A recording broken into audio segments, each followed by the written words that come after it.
Alright guys, today I'm going to make one of my perfect beef pot pie. I preheat my oven for 400 degrees Fahrenheit. Make sure the oven will be nice and hot. Now to blind bake the pie crust, we're going to start with these for the 9-inch deep dish pie pastry shells. What you want to do, you're going to poke some of the holes right on the bottom of the pie pastry. Going to use it with a fork. Don't want to get any of the air pockets.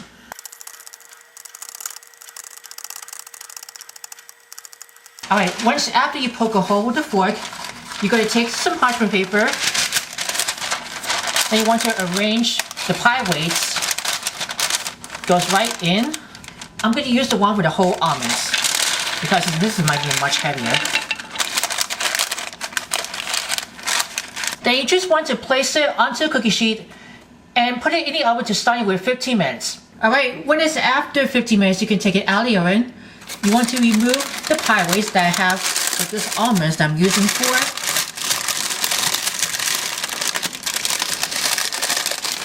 If this got a little cracks, but don't worry, we're just going to leave that right on. I'm probably sure it's going to maybe work. Now you want to brush it with some beaten egg whites on the bottom and the sides. So this shows that a loss prevents from sogginess. Alright, now we're just going to return it back in the oven secondly for 9 more minutes. Alright, it's been 9 more minutes. I did fix these cracks, just a little scraps of the pieces of the pie dough. So right over here, I seal it in. Just cover the cracks because don't want to get cry.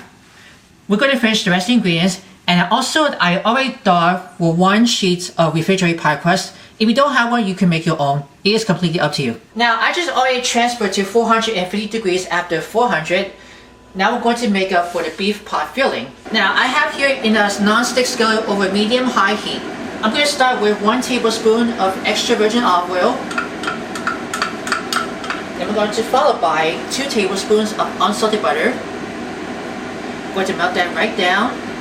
We got the oil just slightly hot and the butter just melted slightly quick. I already peeled 4 cloves of minced or pressed garlic. You can give that a brown very light. I also peeled and roughly chopped 1 medium yellow or white onions. I'm going to add for this sofrito. So this is I minced 2 stalks of celery. And then peel and mince 2 medium carrots. And just want to saute. Oh, I almost forgot this. I peeled and I cubed in for 3 medium Yukon Gold potatoes.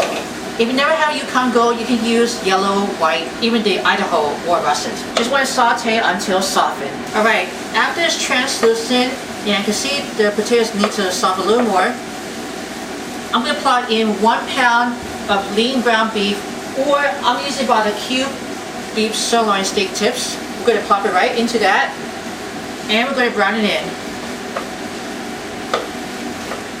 And this beef is almost getting browned over. Hopefully the potato is almost getting soft enough. Let's put 1 tablespoon of Worcestershire sauce. Just want to keep going. I'm adding 1 3/4 cups of 100% natural beef broth.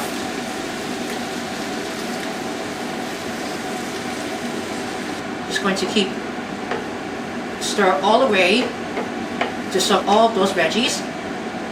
And the beef is almost getting brown. I combine these into a medium bowl that I put a 1/4 cup of reduced fat cultured buttermilk mixed with 3 tablespoons of cornstarch that I stir around to make it nice and slurry. I'm going to pour these. So that's going to be for nice thickening level edges for the sauce. And just going to keep stirring around to thicken up the sauce, just like gravy. Alright, it just thickened up so fast. I reduce it down this heat for about like medium-low. Now you're going to sprinkle some of the dry herbs. I have 1 tablespoon of parsley flakes, 1 teaspoon of dry oregano, and 2 tablespoons of rosemary leaves. I'm also going to sprinkle some 1 teaspoon of kosher salt and 3/4 teaspoons of ground black pepper.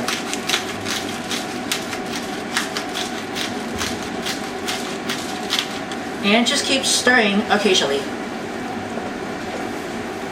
Alright, once that, you can reduce the heat to low after medium-low. I'm going to plop in 14.5 ounce can of diced tomatoes, 15.25 ounce can of whole cooked sweet corn has been already drained. and 1.5 cups of frozen steamed sweet garlic peas. And stir that in. Get that nice and coated. So once after you stir it, I remove from the heat and we're going to sample for those pot pie. Now you can pour those filling right into the blind baked pie crust. This skillet might be so heavy, I'm just going to use this spoon. It's just almost all the way I made too many of those filling. And we're going to cover up for those sheets of the pie crust right on top. That has been unrolled. And you want to seal it tight to close. Alright, we're going to brush this egg wash right on top of those pie crusts that I beat 1 egg with a tablespoon of water. This can be nice and shine. Alright, once that you brush it on top of the pie crust, you want to take your paring knife and cut a little pockets of the vent that allows the steam to escape. Can you see what I'm doing? And we're going to return it back in the oven for 30 minutes until the crust is nice and golden brown. Again, make sure to watch the oven really carefully. I'll come back and I'll show you how it looks. Here it is. After it's just baked for 30 minutes at 450 degrees that I've been already transferred, I've been took it out of the oven and I put it on a wire rack and we'll be ready to serve it hot or warm. I'm going to show you what it looks like, what's inside of the filling. As you can see, it's just bubbles up. And this crust might be leaking over it that I keep slid over to this blind baked pie crust after it goes right on top, after it's been egg washed, very nice and shine. And this batches that I put it secondly in the oven that have any leftover filling way too much.